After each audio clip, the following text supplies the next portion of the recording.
রাসূল সাল্লাল্লাহু আলাইহি ওয়াসাল্লাম বলেছেন, যখন ঘুমোতে যাবা এই দোয়াটা পড়বা। দোয়াটা দেখেন কত চমৎকার, কিভাবে নিজেকে আল্লাহর কাছে সমর্পণ করবেন, সঁপে দিবেন। দেখেন রাসূল বলেন, তুমি এটা পড়বা, আল্লাহুম্মা ইন্নী আসলামতু ওয়াজহি ইলাইক। আল্লাহ, আমি আমার সত্তাকে আপনার দিকে সমর্পিত করলাম।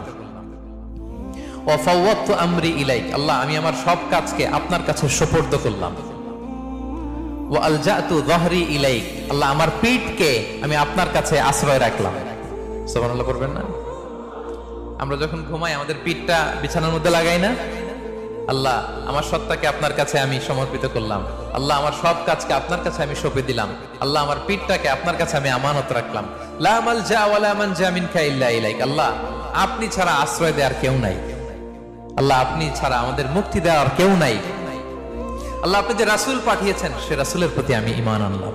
আল্লাহ, যে কিতাব আপনি আসমান থেকে পাঠিয়েছেন ওই কিতাবের উপর আমি ঈমান আনলাম। সুবহানাল্লাহ পড়েন। বিষ্ণু ইসলাম বলেন, যখন কেউ এই দোয়াটা পড়বে রাত্রিবেলা, ফাইন মিত্তা, ওই মিন লাইলাতিকা, ওই রাতে যদি তুমি মারা যাও, মিত্তা আলাল ফিতরা, তুমি ফিতরাতের উপর মৃত্যুবরণ করবে। ওয়াইন আসবাহতা আসবাহতা ওয়া ক্বাদ আসাবতা খাইরান কাসীরা, আর যদি রাতে মৃত্যু না হয় তুমি বেঁচে যাও, তাহলে ওই দিনে তুমি প্রভূত কল্যাণ লাভ করবে। সুবহানাল্লাহ। তাহলে বলেন, এই দোয়াটা পড়ার দরকার আছে না নাই? এই দোয়াটা যদি কেউ পড়ে